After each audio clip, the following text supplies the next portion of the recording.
L'islam est incompatible avec les Lumières, l'islam est incompatible avec la démocratie, l'islam est incompatible avec la République. Elle est voilée, elle a un comportement de colonisateur. La France a inventé les droits de l'homme. Quand le général Bugeaud arrive en Algérie, eh ben, il commence à massacrer les musulmans et même certains juifs. Eh ben moi, je suis aujourd'hui du côté du général Bugeaud. C'est ça être français.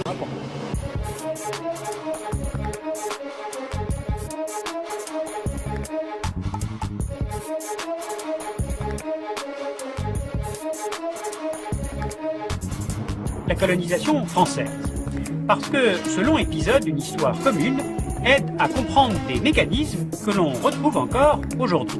La France n'a jamais commis de génocide. Je veux bien, il y a eu de la torture, il y a eu tout ce que vous voulez, je ne le nie pas. Et je dis, le jeu en valait la chandelle. La France n'a pas inventé la solution finale.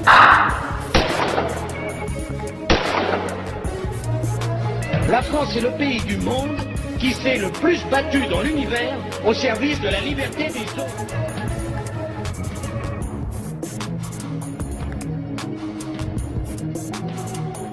Que la France n'a pas à rougir de son histoire. La France n'a jamais commis de génocide. À Ain Abid, le 22 août, on exécute son sommation devant les caméras.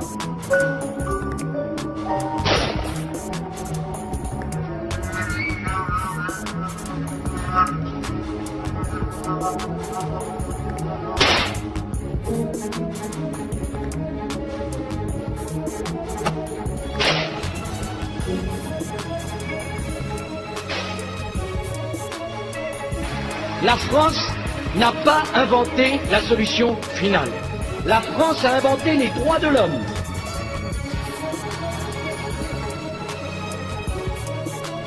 Le racisme, c'est ça faut parler. C'était quand même... Ils étaient considérés comme des sous-hommes. C'était ça. C'est ça qui m'a choqué quand je suis arrivé. Plus de 900 cadavres algériens découverts dans un charnier dans les Aurès. 20 ans après la fin de la guerre d'Algérie. C'est ce que révèle ce matin le journal Libération. Le charnier a été découvert le 9 février dernier par les enfants de l'école de Kenchela, qui creusaient le sol pour aménager un terrain de sport. Parmi les corps dégagés, il y avait des corps d'enfants, certains atrocement mutilés, précise Libération, une enquête de Didier Schild.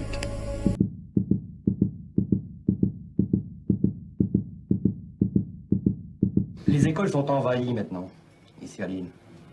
Vous voyez, bon, on a encore créé une école ici qui est pas loin de chez moi, où on n'a que ça, 80% d'étrangers dans les classes, où on commence à apprendre l'arabe. C'est pas logique. C'est pas une langue, à votre avis? Non, non, c'est pas une langue. La langue courante, je crois que pour les Français, c'est l'anglais. Mon fils, il va au lycée, il apprend l'anglais. Ma fille, elle va au lycée, elle apprend l'anglais. À l'occasion, l'allemand. Ou espagnol. C'est tout. L'arabe. On n'a pas besoin.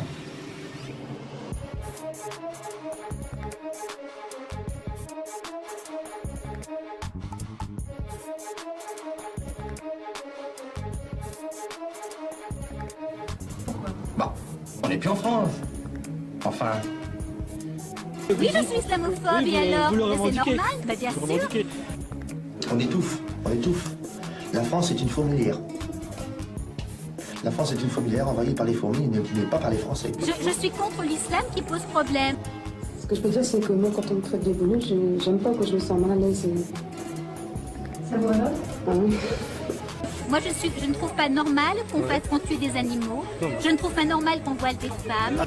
Je travaille en essayant de placer des jeunes, c'est mon emploi.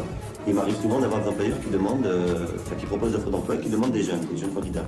En précisant pratiquement une fois sur deux, surtout pas des jeunes maghrébins. À chaque fois, j'envoie balader les entrepreneurs qui disent ça en leur expliquant que c'est contre la loi qui existe depuis 1972. Et je me fais engueuler par mon employeur et par mon directeur parce que je n'ai pas à dire. Priez chez vous, mangez à l'aide chez vous.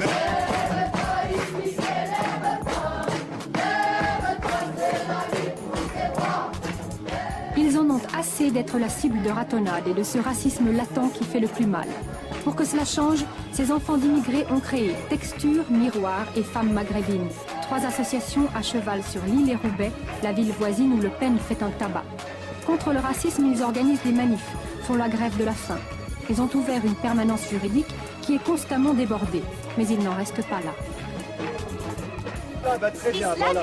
Enfin, vous merci madame. C'est très gentil. C'est un danger pour la France. Absolument, je suis désolée. La France, vulgairement, ça devient une petite poubelle. Du fait des étrangers. Je ne suis pas raciste, non. Mais, vous savez, quand il y a un étranger qui vient en France, on l'admet, les autres, ils suivent. Hein. Les autres suivent. Au pays des ancêtres, chacun sa patrie. La terre des pères, chacun la sienne. Nos ancêtres les Gaulois, habitaient des huttes en bois.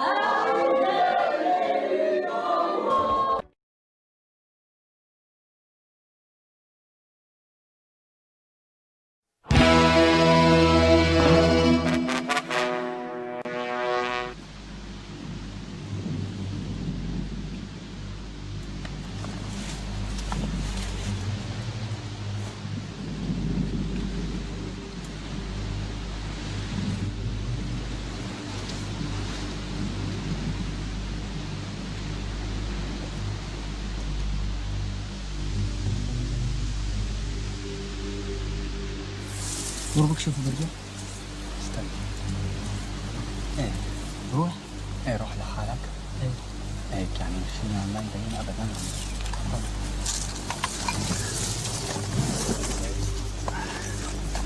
خليك هون برجع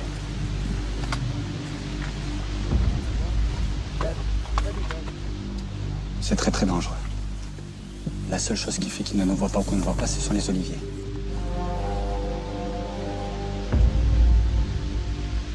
Abderrahman est mon frère cadet. Je pense très souvent à lui. Il a rejoint la révolution syrienne quelques mois après le début des événements. Il est parti dans le but de défendre la terre de ses ancêtres.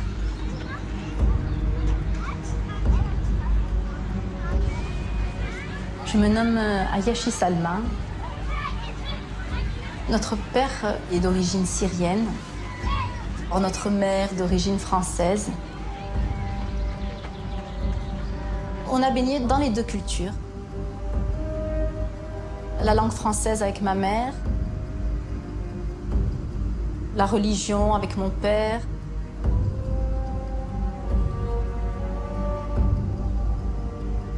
Mon frère Abderrahman, quand il a eu cette intention de faire le djihad, je suis convaincue qu'il avait comme besoin de ressentir la fierté de son père, de la lire dans ses yeux. Je m'appelle Bassam Ayashi. Je suis descendant d'une famille religieuse, de la famille du prophète. Et en France, j'ai essayé d'éduquer mes enfants de la même manière que mon père m'a enseigné. Et pour nous, la loi de Allah, c'est le plus important. J'étais obligé à vivre l'exil. Je me suis retiré pour aller en France à la fin de 1968. Français, le général de Gaulle est mort. On est intégré, on a des voisins qui sont contents de notre présence, on est intégré parfaitement en France. Madame Ayashi, vous vous êtes convertie. Pourquoi? Qu'est-ce qui vous a amené à l'islam?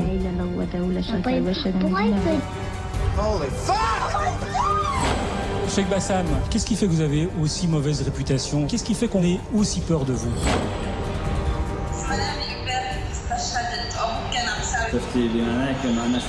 Les révoltes dans le monde arabe, la Syrie qui bascule à son tour dans une répression sanglante.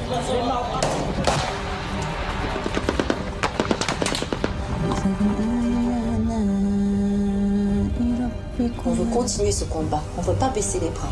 اللهم عليك بالأسد وأعوانه واحشرنا تحت لواء النبي المصطفى الأمين.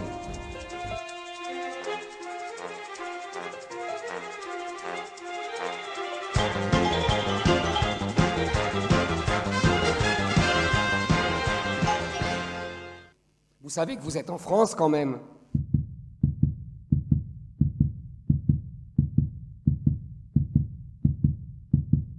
qui nous dit « Ils ont crié Allahu Akbar et ont tiré sur la foule ». Un homme s'est approché des policiers, armé d'un long couteau, en criant Allahu Akbar. Le périple du tireur s'achève au Super U de Trèbes. Il arrive en criant Allah Akbar et tue directement 2 personnes. Allahu Akbar!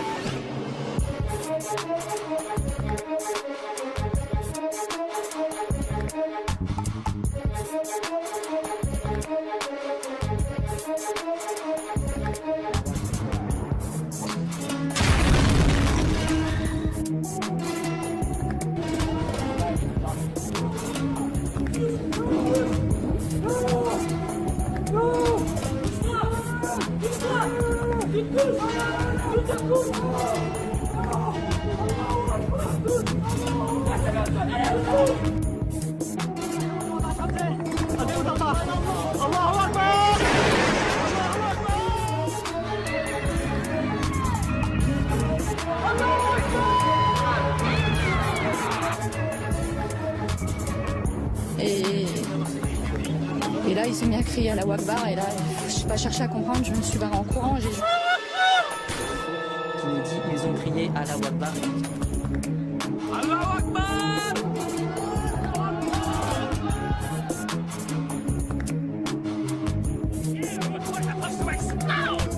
You want me to explode? Yes! That's what I've been waiting for! Okay, I'll try. Allahu Akbar! Et là, il s'est mis à crier à la Akbar, et là, je n'ai pas cherché à comprendre, je me suis barrée en courant. Baby secret. She whispers just to you. Allahu Akbar.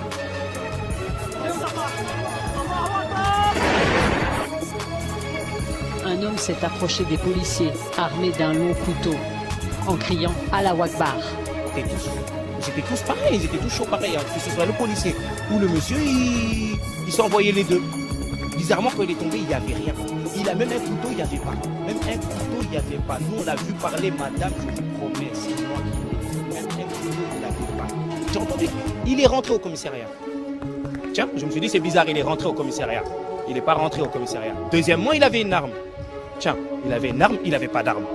Troisièmement, il a crié Allahu Akbar. Il n'a pas crié Allahu Akbar. Et quatrièmement, il avait une ceinture d'explosifs sur lui. Mais c'est bizarre ça. Nous, qu'on était là, on n'a pas vu ça.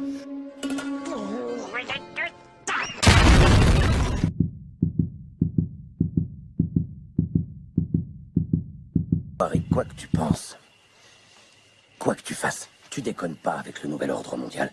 Le nouvel ordre mondial, il tient en une phrase vraiment très simple. Alors même si t'es complètement con, une possibilité que je n'écarte pas, tu devrais comprendre. T'es prêt? On y va, écoute bien.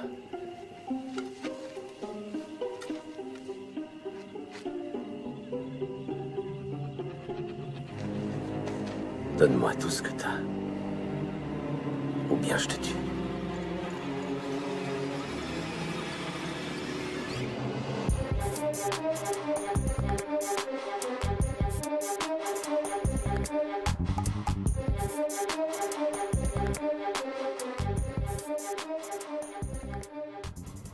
Je m'appelle Marc Granier. Je suis né comme Jean Moulin à Béziers le 28 octobre 1953. Et ce que j'ai à vous dire est très grave. En effet, je me suis aperçu que nous vivons dans une dictature depuis longtemps. Savez-vous seulement ce que c'est qu'une dictature? Une dictature, c'est quand les gens sont communistes. Déjà, qu'ils ont froid, avec des chapeaux gris et des chaussures à fermeture éclair.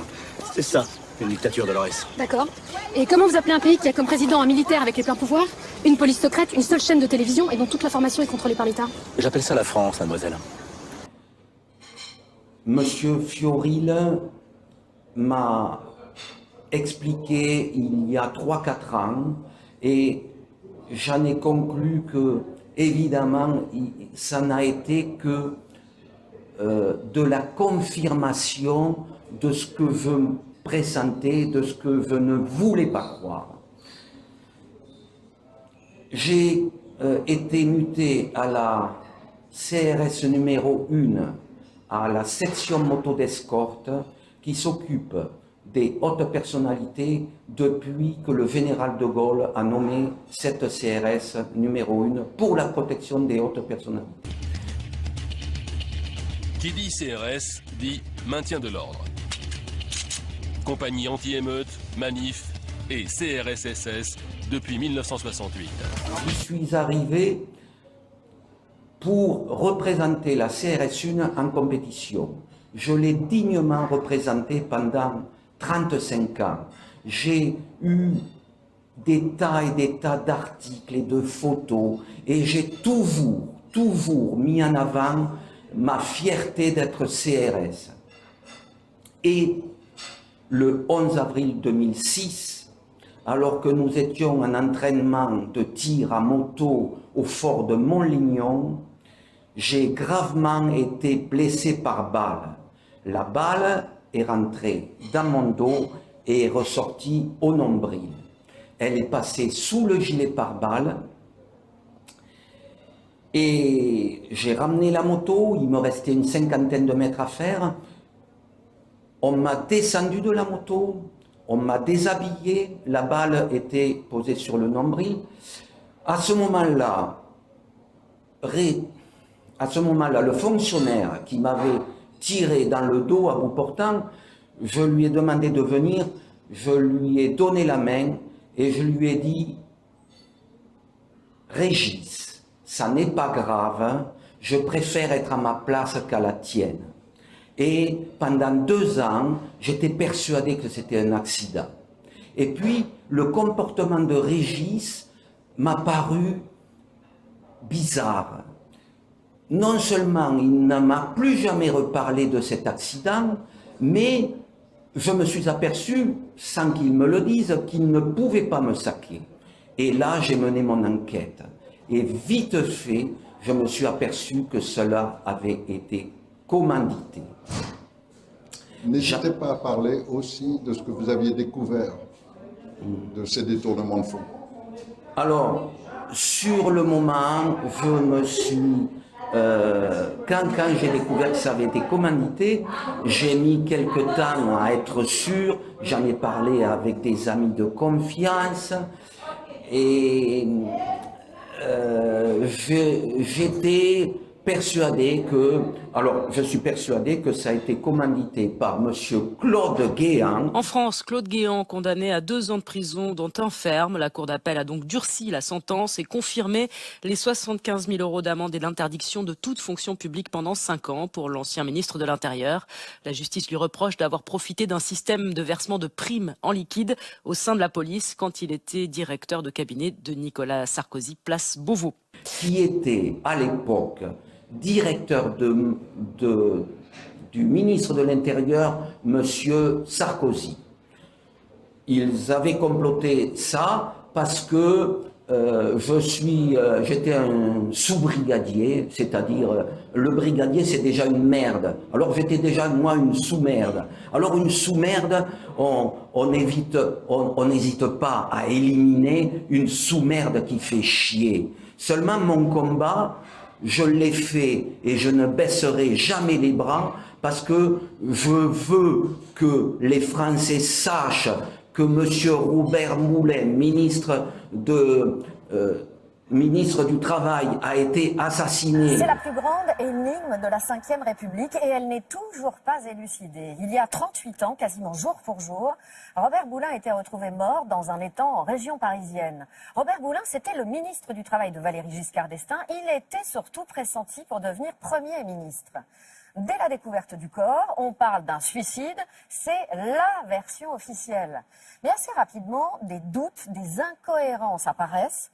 La famille et certains responsables politiques parlent ouvertement d'assassinat. Que monsieur le Premier ministre Bérégovoy a été assassiné. Nous sommes dans la banlieue ouvrière de Rouen, dans les années 30. Pierre Bérégovoy s'appelle alors Bérégovoy.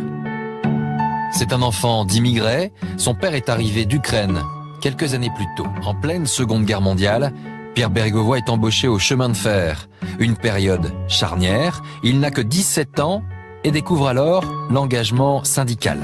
Et le syndicalisme le conduit tout naturellement vers la politique. Nous sommes en 1971, au congrès d'Épinay, le congrès fondateur du Parti socialiste.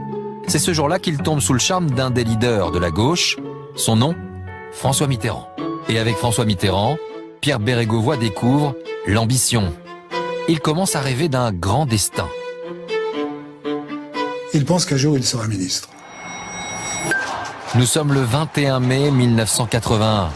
François Mitterrand vient d'être élu président de la République et toute la gauche est en liesse en ce jour de cérémonie d'investiture au Panthéon. Et voici maintenant l'arrivée de François Mitterrand sur la place du Panthéon, certainement à l'endroit. La fête bat son plein et c'est pourtant à ce moment-là que Pierre Bérégovoy va choisir de retourner travailler. Voilà pourquoi sur cette dernière photo de famille, Pierre Bérégovoy n'est plus là. Pendant que les socialistes célèbrent la victoire, lui est déjà plongé dans les dossiers de la future présidence. François Mitterrand nomme donc Pierre Bérégovoy secrétaire général de l'Élysée, un poste habituellement réservé aux énarques. 3 ans plus tard, il devient ministre des Finances. À l'époque, le ministère des Finances est encore installé ici, dans le Palais du Louvre. Pierre Bérégovoy découvre les fastes du pouvoir économique, un monde d'argent, de banquiers et d'hommes d'affaires. Un monde dont il ne mesure pas encore tous les dangers. Car le ministre des Finances est par tradition très courtisé par le monde des affaires et Pierre Bérégovoy va se laisser séduire. Et parmi ces nouvelles relations, il y a entre autres Samir Traboulsi, un puissant intermédiaire entre la France et le Moyen-Orient, mais il y a aussi Roger Patrice Pelat, un homme d'affaires proche du pouvoir. Patrice Pelat était un homme très séduisant aussi. Roger Patrice Pelat était un des amis les plus proches de François Mitterrand. Il était aussi d'ailleurs l'ami de Jean-Luc Lagardère, l'ami d'un certain nombre de grands dirigeants industriels. Et peu à peu, Pelat est entré dans la vie de Bérégovoy. Et le ministre des Finances ignore encore que ces 2 nouveaux amis vont bientôt devenir très encombrants. Car en 1988, messieurs Traboulsi et Pelat sont impliqués dans l'un des plus gros scandales de l'ère Mitterrand, l'affaire Péchinet. Un délit d'initié dans les coulisses de l'État. L'hôtel Matignon, la résidence des premiers ministres. Pierre Bérégovoy en a toujours rêvé. Pierre Mauroy, Michel Rocard, Laurent Fabius, Édith Cresson, à 4 reprises, Pierre Bérégovoy a vu ce poste lui échapper, avant que François Mitterrand se décide enfin à lui confier les rênes du gouvernement. Il était très, très malin, a choisi de refaire le coup exact de ce qu'avait fait Kennedy dans le bureau ovale. On était estomaqués quand les photos sont arrivées, parce que c'est vrai qu'on ne pouvait pas s'attendre à ce que Bérégovoy fasse du Kennedy. Et ce nouveau statut va lui donner des ailes. Après Matignon, il ne reste qu'une marche à gravir pour atteindre le sommet, l'Élysée. Bérégovoy, président de la République, une ambition secrète qu'il ne confiera qu'à quelques proches. Et puis, il y a les sondages qui le confortent. À 3 ans des prochaines élections, il apparaît pour la première fois parmi les présidentiables avec 49% d'opinion favorable. Mais ces réunions secrètes deviennent de plus en plus fréquentes. Pierre Bérégovoy semble plus motivé que jamais. On cherche les secrets des gourous, ceux qui ont aidé François Mitterrand. Et ça durait très longtemps, et Pilon et moi, on était assez surpris. La parole est à Monsieur le Premier ministre. Au contraire, il choisit d'évoquer le sujet le plus sensible du moment, la corruption. J'entends vider l'abcès de la corruption. J'ai demandé au garde des Sceaux de pousser les feux de la justice et du châtiment pour les coupables. Mais le Premier ministre n'en a que faire. Il poursuit son discours avec la même fermeté. Les procédures seront conduites à leur terme dès lors qu'elles révéleront des actes frauduleux commis à des fins d'enrichissement personnel. J'ai ici une liste de personnalités dont je pourrais éventuellement vous parler. Arrive enfin le 28 mars 1993, le soir des élections. Les socialistes ont encore un maigre espoir. Un score honorable pourrait apaiser Pierre Bérégovoy. Vous allez voir apparaître les chiffres, une véritable déroute pour la gauche et notamment pour le Parti socialiste. Les résultats sont là. C'est la plus grande défaite de l'histoire pour le Parti socialiste ils perdent les 3/4 de leurs députés à l'Assemblée. Moins d'un an après sa nomination, le 30 mars 1993, Pierre Bérégovoy quitte donc Matignon. Sans plus d'explications, Pierre Bérégovoy quitte l'Assemblée pour retourner seul au bord du canal. Il décide d'aller dans un endroit très, très paisible. Et c'est ici, dans cet endroit qu'il connaît si bien, loin du tumulte de la vie politique, que Pierre Bérégovoy a choisi de mettre fin à ses jours. Il était dans un petit bosquet étendu. Monsieur Pierre Bérégovoy est décédé le samedi 1er mai 1993 à 22h15 au cours de son transfert à l'hôpital d'instruction des armées du Val-de-Grâce. Miné par le doute, Gilberte Bérégovoy laissera même ce mot à l'un de ses proches. Est-ce qu'il s'est suicidé ou est-ce qu'il a été suicidé? L'épouse de Pierre Bérégovoy s'éteint sans avoir trouvé de réponse le 5 novembre 2001 à l'hôpital des Invalides. Et c'est ce jour-là que l'on va découvrir qu'elle n'était pas la seule à avoir des soupçons. À Nevers, depuis le début de l'année 2001, un commissaire de police mène une enquête secrète sur la mort de Pierre Bérégovoy. Ce policier s'appelle Hubert Marty-Vraillance. C'est un ancien agent des renseignements généraux, longtemps basé à Nevers. Il me dit, voilà, votre beau-père a été assassiné par un commando d'hommes grenouilles, monsieur Cottineau. Et sachez qu'avec des armements modernes, on peut viser un homme à 250 mètres et le tuer. Il lui tend alors son rapport, 30 pages écrites à l'attention des renseignements généraux, dans lequel il dénonce, ni plus ni moins, un crime d'État. On découvre tout d'abord que 2 coups de feu auraient été entendus par des promeneurs ce jour-là, le long du canal. 2 coups de feu qui ne collent pas avec un suicide. Une thèse d'autant plus crédible qu'aucun résultat d'autopsie ni de test balistique n'ont été publiés après l'enquête officielle menée par la gendarmerie. Ce rapport des renseignements généraux, qui met en doute l'enquête officielle, est envoyé à la presse. La presse qui va, elle aussi, mener ses propres investigations, et un nouvel élément troublant apparaît alors dans cette vidéo du dernier jour.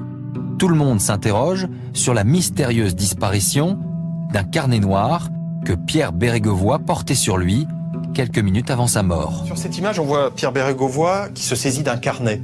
Et ce carnet va énormément faire jaser ensuite parce qu'il va disparaître. Après la mort de Pierre Bérégovoy, on ne le retrouvera plus. Si le carnet disparaît, c'est parce que soit le tueur, soit quelqu'un d'autre qui s'est approché de lui, avait intérêt à ce que ce carnet disparaisse. Le carnet devait forcément receler des choses importantes pour qu'on le subtilise. Que monsieur Coluche a été assassiné. Mais la raison pour laquelle ce sont que les juifs qui font des plaisanteries sur eux, c'est parce que d'abord, c'est vrai qu'ils sont intouchables. Des gens comme Coluche, on lui avait proposé la Légion d'honneur et par derrière on l'assassine. Comment pouvez-vous supporter de telles injustices? Coluche devient un élément subversif. La police ouvre un dossier à son nom, numéro 817-706. Au ERG, il y a toujours eu le légal et l'illégal.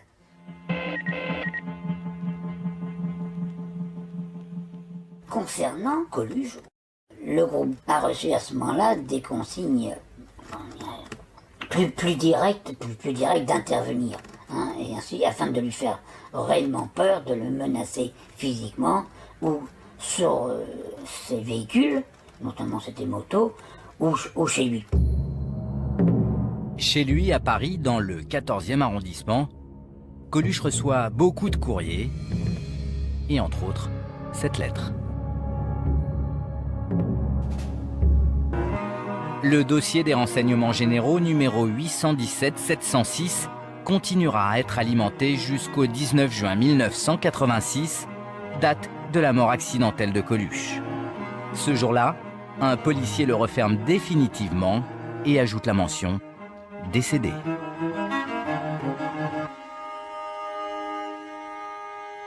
Alors on m'a dit, mes camarades de travail m'ont dit, oh mais Marc, oublie tout ça, prends ta retraite, et puis pars à l'étranger. Et je leur ai dit non, je suis un ancien béret rouge, un béret rouge ne trahit pas et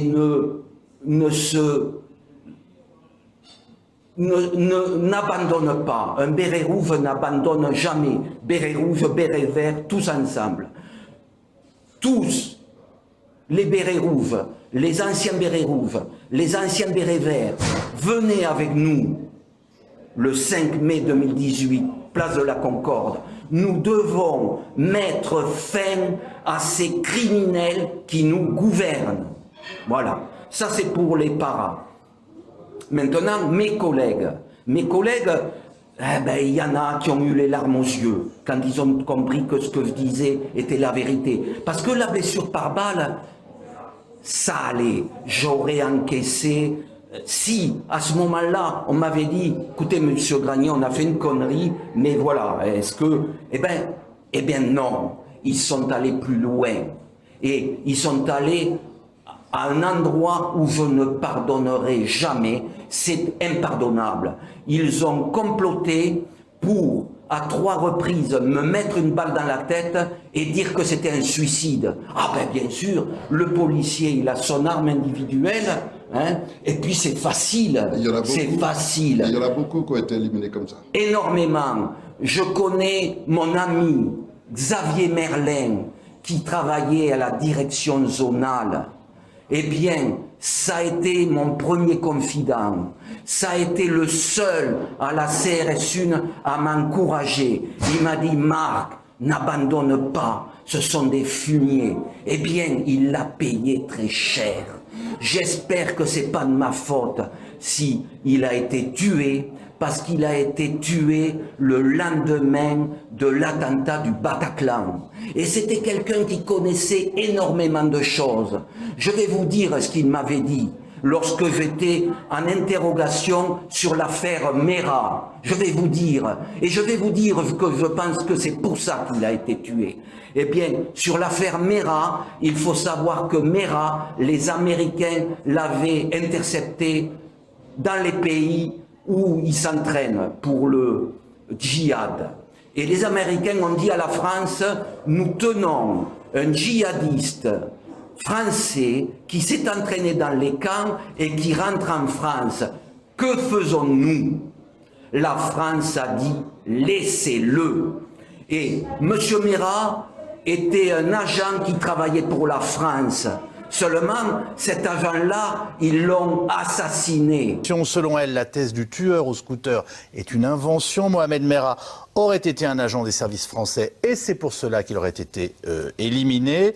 Il y a quelques instants, je vous le rappelle, le parquet de Paris contestait formellement cette thèse de l'avocate. Écoutons pourtant l'avocate du père de Mohamed Merah. Interview recueillie par Romain Clément et Grégory Roudier. Jusqu'à présent, on nous a servi à l'opinion publique une seule thèse, le tueur au scooter, responsable de cette mort. Il n'y avait pas d'autre choix face à ce type surarmé et qui était capable de faire face à 300 ou 400 policiers, même si on n'avait pas sur le palier 300, enfin des services spéciaux, on va dire. Plus, ce qu'on apprend aussi, c'est des relations très serrées avec des gens des services de renseignement qu'il connaissait apparemment depuis longtemps. Vous avez des documents là-dessus? Vous avez des preuves? C'est ce qui ressort des vidéos qu'il a enregistrées lui-même. Et qui sont donc précédentes au siège? Non, qui sont pendant le siège. Où il parle à des agents? Voilà, on lui envoie les gens qu'il connaît pour négocier. Et on lui propose de partir à l'étranger, de changer de nom, de l'exfiltrer en quelque sorte. Et qu'est-ce qu'il répond à ça? Et comme il refuse, on décide de l'éliminer. Ce qu'on comprend, c'est que Mohamed Merah est quelqu'un qui est piégé, qui n'est pour rien, enfin grosso modo, hein, qui n'est pas responsable des accusations contre lui, et qui réaffirme plusieurs fois: pourquoi est-ce que vous me tuez? Je suis innocent, vous le savez. Innocent même des 7 meurtres. C'est sans doute ce qu'il veut dire, oui. On ne pourra jamais en savoir plus puisqu'ils ont choisi de faire en sorte qu'ils ne puissent plus jamais parler. Mais comment vous expliquez que si Mohamed Merah n'était pas l'auteur des tueries, il soit en possession et d'armes à feu et de films qui apparemment montrent les assassinats? Vous vous souvenez de l'affaire des Irlandais où M. Baril, à l'époque d'ailleurs, s'était fait remarquer avec M. Proutot. Et il s'était avéré que cette soi-disant découverte d'une cache d'armes formidable qui mettait en cause des membres de l'IRA, les Irlandais, c'est des armes qui avaient été déposées par l'équipe de M. Baril et de M. Proutot au domicile de ces Irlandais. Ça arrive quelquefois. Hein. Moi, ce que je trouve qui serait digne, c'est que le parquet, qui a tous les moyens, que n'ont pas des avocats, on va dire, aille au-delà du mur de verre un peu opaque que les services de l'État opposent toujours aux recherches judiciaires. Que tout le monde joue le jeu pour les victimes et puis aussi quand même pour la famille de M. Merah, même si M. Sarkozy s'était permis de dire que c'est quand même honteux que le père d'un assassin ose demander une enquête. Ils l'ont assassiné. Et alors après, on invente tout ce que... Et alors, tout le monde descend, tous les partis politiques descendent à Carcassonne. J'y étais. J'assurais la protection de Monsieur le Premier ministre, Monsieur François Fillon, qui est un homme remarquable. Voilà. Alors, les hommes remarquables, on les dézingue. Ah ben ils auraient très bien pu empoisonner M. Fillon, ils auraient très bien pu, ils étaient capables de tout. Voilà. Alors, mon copain Xavier Merlin, grâce à lui, je suis encore en vie, parce qu'il m'a conseillé, et grâce à lui, je suis en vie. Il m'a dit, Marc, ils n'auront jamais ce que tu as dans la tête, tu sais que les planques, ça dure, mais au bout d'un moment, eh bien, c'est ce qui s'est passé et je leur ai toujours échappé. Il n'y a pas que ça. Je leur ai échappé parce que, personnellement, je suis convaincu que le bon Dieu existe. Je suis redevenu croyant, pratiquant, comme le colonel Beltrame, hein? Je préfère pas en parler. Mais lui, comme moi, nous sommes des anciens parents et nous sommes des chrétiens. Est-ce que vous croyez qu'il est logique qu'un lieutenant-colonel se propose comme otage? Bien sûr que non. Bien sûr que non. Tout a été préparé. Par mimétisme, j'ai vu passer un certain nombre d'éléments qu'on pourrait dire, non sans plaisanterie, conspirationnistes sur Internet concernant la mort du lieutenant-colonel Beltrame. Et il ne faut pas confondre, on dirait en français, prendre des vessies pour des lanternes, et confondre un certain nombre de choses qui n'ont pas forcément grand-chose à voir. Par contre, il faut surtout comprendre l'existence d'une lutte d'influence en France. Donc il se trouve que le lieutenant-colonel Beltrame, je l'ai indirectement connu puisqu'il était un élève de mon ancienne école d'intelligence économique à Versailles. Et c'était quelqu'un de réellement un ami qu'on aurait tous voulu avoir, et c'était vraiment quelqu'un d'extrêmement droit. Ce qui est anormal, c'est qu'en effet, 15 jours avant son meurtre, il a été tué, il a été égorgé. Les médias français ont eu énormément de mal à le dire, mais il a bien été égorgé dans le cadre d'un mouvement tout à fait héroïque où il s'est proposé lui-même d'être échangé à la place d'une otage, il l'a donc sauvé, et il a pris évidemment un risque ultime puisqu'il en est en plus mort.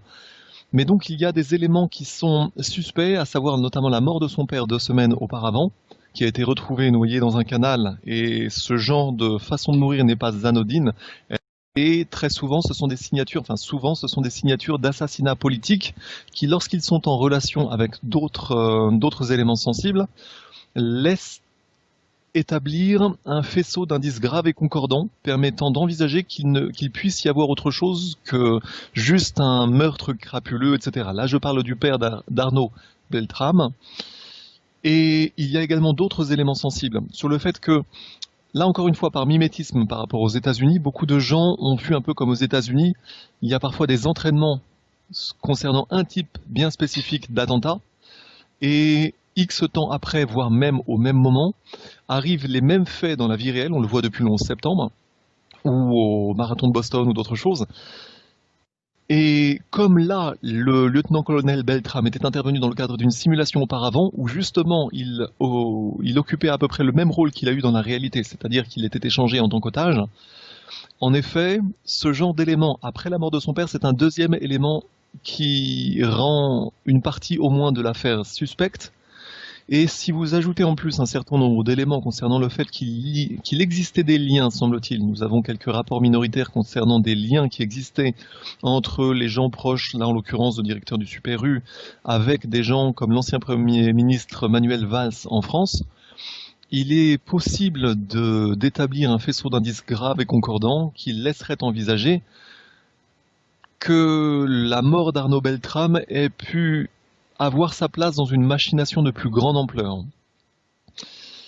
Tout ceci, ce sont, on va dire, des signaux faibles qu'il faut avoir à l'esprit, sans partir forcément bille en tête, vers une explication qui serait exactement par mimétisme ce qu'il se passe aux États-Unis, à savoir des faux attentats. Et donc j'ai vu des inepties sur Internet, comme le fait que le lieutenant-colonel Beltrame, en fait, ne serait pas mort, qu'il aurait été exfiltré aux îles Mariannes ou dans d'obscures îles américaines, aux Bahamas et compagnie. On fait ça en général pour les gens qui ont déjà servi et surtout pour les gens qui étaient fiables d'un point de vue des réseaux internationalistes. C'est-à-dire que vous trouverez ça par exemple dans l'affaire Schuller-Marshall, les initiés comprendront de quoi je parle, on parle de gens qui sont tout à fait dociles, qui sont mis au frais par la suite. On ne parle pas justement d'une lutte d'influence au sein de l'appareil d'État militaire français. C'est-à-dire que ce genre de thèse complètement fumeuse de petits conspirationnistes qui... C'est le grand problème, c'est ce que disait Erasme, les fictions, l'être humain est ainsi bâti que les fictions font souvent bien plus d'effet sur lui que la réalité. J'ai pas donné les précisions au sujet de mes tentatives d'homicide maquillées en suicide. Donc je vais les donner. Eh bien les précisions, elles sont toutes écrites, elles sont toutes minutées, avec les acteurs de ces complots. Et j'ai amené à l'ambassade de Russie. J'ai été très bien reçu. Ils m'ont écouté. À 3 reprises, je suis allé à l'ambassade de Russie. Bien sûr, on m'a toujours empêché d'y aller. Alors j'y allais avec ma petite 125 Yamaha et je passais tous les feux rouges et personne ne pouvait me suivre. Et je les ai ruiné, parce que maintenant, s'il m'arrive quelque chose, eh bien, il suffit de demander à l'ambassade de Russie d'avoir ces écrits où tous les noms des fonctionnaires impliqués sont notés. Et on fait ça aussi au Conseil national de transition. Et on les a aussi le dossier. Au Conseil national de transition aussi, et j'ai rencontré 4 avocats. Le premier avocat que j'ai rencontré, Maître Gilbert Collard, il a été bien avec moi, parce qu'au début, il m'a aidé et il m'a dit « Monsieur, qu'est-ce que vous voulez faire ?» Je lui ai dit la tentative d'homicide par balle, j'ai pas rêvé, je l'ai bien pris la balle. Alors je veux déposer plainte. Il m'a dit d'accord, on se revoit la semaine prochaine. Et la semaine d'après, eh bien, il avait été conseiller et il m'a dit que non, il ne pouvait pas m'aider. Je lui ai dit parce que c'est une affaire d'État. Il m'a dit oui. Eh ben oui. Mais il a été bien, il a été honnête avec moi parce que c'est pas le cas de tous les avocats. Et les victimes du Bataclan qui ont comme avocat Olivier Maurice. Maître Olivier Maurice, s'il vous plaît. Monsieur le Président, Mesdames, Messieurs, notre démarche comme avocat est résolument indépendante. Nous sommes indépendants à tout moment, quel que soit le pouvoir politique en place. Eh bien, je vais vous raconter ce que m'a fait Olivier Maurice. C'est une honte, parce que j'ai eu du mal à le rencontrer. Quand je l'ai rencontré, il m'a dit « Monsieur Granier, si vous venez dans mon bureau, vous m'amenez 7 200 €. » Je lui ai dit « Pas de problème. » Ils savaient que je ne les avais pas, les 7 200 €. Ils savent tout. D'un clic, ils vous coupent votre compte en banque et vous ne pourrez plus rien faire. Il faut se réveiller. Et si vous ne vous réveillez pas, il sera trop tard.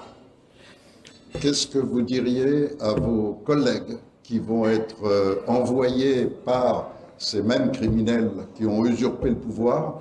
Ils vont se servir d'eux contre la tentative qu'on va faire le 5 mai prochain, donc dans 3 jours,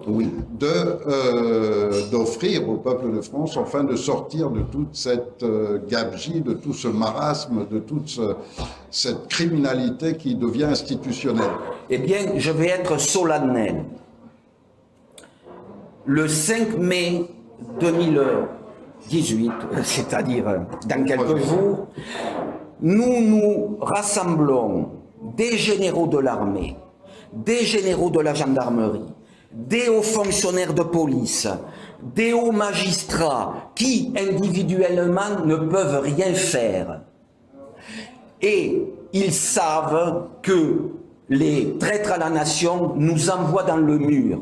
Donc, si le 5 mai, nous ne réussissons pas, nous ne pourrons plus jamais revenir en arrière. Et donc je leur dis à mes collègues policiers, gendarmes et militaires, ce jour du 5 mai, n'allez pas sur Paris.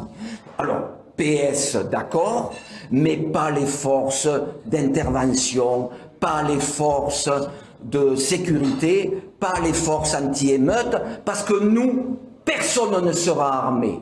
Les bérets rouges, les bérets verts viendront avec leurs bérets, moi j'y serai, tantôt avec un béret rouge, tantôt en tenue de policier, mais nous ne serons pas armés.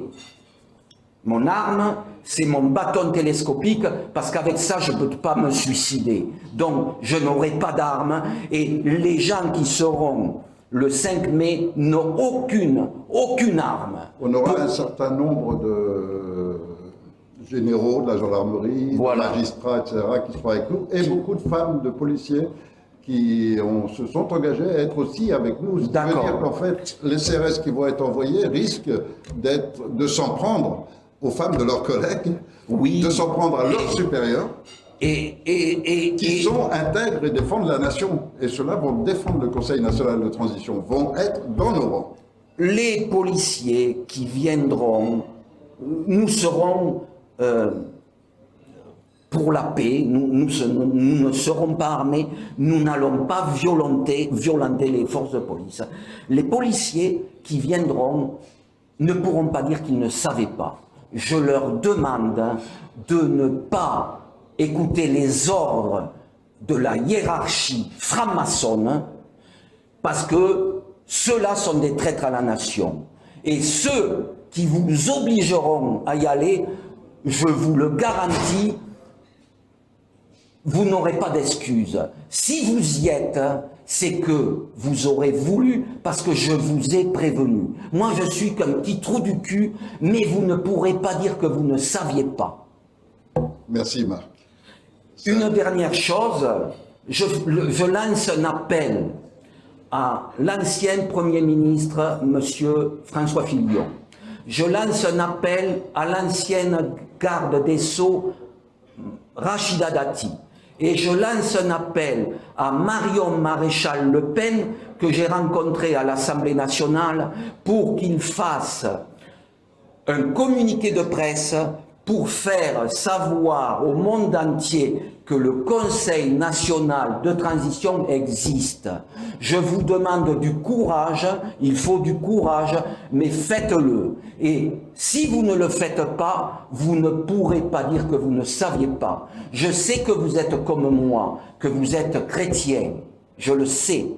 Parce que je me renseigne et je sais. Alors, sauvez la France, et pour sauver la France, bien sûr que vous n'allez pas venir avec nous, mais informez la presse que ça existe, afin que la presse soit obligée d'informer les Français. Parce que, pour vous dire, j'ai amené à Motojournal, j'ai amené à Motorevue, j'ai amené au Progrès, à Lyon, qui m'avait sorti un article remarquable en 82 à la suite de ma victoire aux 24 heures de Barcelone, comptant pour le championnat du monde d'endurance. Il m'avait fait une pleine page, il m'avait mis en première page. J'étais un policier motocycliste qui brillait en compétition, mais à l'époque, les motocyclistes policiers, on ne leur jetait pas des pierres dessus. Et pourquoi on leur jette des pierres dessus? Parce que Sarkozy a fait la sanction automatique et c'est inadmissible. Un policier, il est seul juge. Et donc, je vous dis, tous les Français qui m'écoutaient, la sécurité routière sera faite par des anciens motards de la police nationale, des anciens motards de la gendarmerie nationale, et ça va changer, ça va être fini ces conneries de 51 à l'heure et bing, et on vous prend, et on vous prend, et on vous prend. Vous en avez jamais assez qu'on vous prenne de partout. C'est bon, réveillez-vous, venez avec nous.